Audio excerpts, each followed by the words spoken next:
E श्रम card बद्दल होणार आहे। ई श्रम कार्ड बद्दल महत्वाची माहिती तुम्हाला या व्हिडिओमध्ये मिळणार आहे। कारण मित्रांनो, या व्हिडिओमध्ये ई श्रम कार्ड बद्दल माहिती, त्याचे फायदे, ते का काढलं पाहिजे, ते कशासाठी आहे, ते कोणतं कार्ड आहे, याची संपूर्ण डिटेल आपण पाहणार आहोत।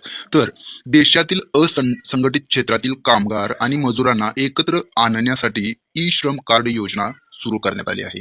या योजनेअंतर्गत केंद्र सरकार मजूर आणि कामगारांना आर्थिक मदत करते। मित्रांनो, कामगार आणि रोजगार मंत्रालयाने विकसित केलेल्या ई श्रम पोर्टलवर आतापर्यंत 28.42 कोटी लोकांची नोंदणी ही झालेली आहे। आर्थिक मदती व्यतिरिक्त या योजनेअंतर्गत केंद्र सरकारकडून 2 लाख रुपयाचा अपघात विम्याचा लाभ दिला जातो। देशातील सर्व मजूर जसे की फेरीवाले, भाजी विक्रेते, घरगुती कामगार तसेच अल्पकाळ काम करणारे तरुण ई श्रम कार्ड योजनेचा लाभ हा घेऊ शकतात। दुसरीकडे जर कोणी कर भरत असेल किंवा व्यावसायिक असेल तर त्याला याचा लाभ दिला जाणार नाहीये, हे लक्षात घ्यायचं आहे। ई श्रम कार्डचे फायदे काय आहेत आपण पाहूयात। तर इथे तुम्ही पाहू शकता, ई लेबर पोर्टलवरती नोंदणी केल्यानंतर काही दिवसांनी मजूर आणि कामगारांचे कार्ड बनवले जाते। या पोर्टल अंतर्गत देशातील सर्व मजुरांना एका व्यासपीठावर जोडले जात आहे। या कारणास्तव केंद्र सरकारने भविष्यात कोणतीही योजना सुरू केल्या, म्हणजेच काही जर आपत्तीजनक जर काही जर झालं मित्रांनो, आता मध्यंतरी तुम्ही पाहू शकता कोरोना हा महामारी आली होती मित्रांनो, त्यानंतर डायरेक्टली 500-500 रुपये अकाउंटमध्ये बेनिफिट देण्यात आले होते मित्रांनो। तशा प्रकारे एखादी काही जर आपत्ती जर आली तर या माध्यमातून मित्रांनो आर्थिक मदत सर्वांपर्यंत पोहोचू शकणार आहे।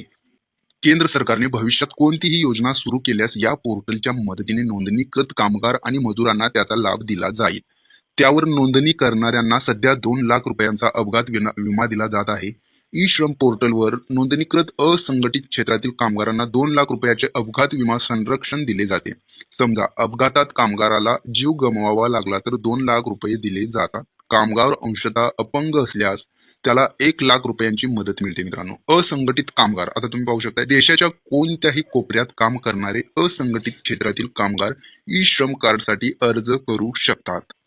बांधकाम क्षेत्रातील कामगार, स्थलांतरित मजूर, फेरीवाले, घर कामगार, स्थानिक रोजगारी कामगारांसह भूमिहीन शेतमजूर व इतर काही असंघटित कामगारांची नोंदणी या संकेतस्थळावर करता येते। आणि ती नोंदणी कसं करायचं, ते कार्ड कसं काढायचं, हे कार्ड असंघटित क्षेत्रामध्ये कोण येतं, ही संपूर्ण डिटेल मित्रांनो आता येणाऱ्या व्हिडिओमध्ये मी तुम्हाला सांगणार आहे।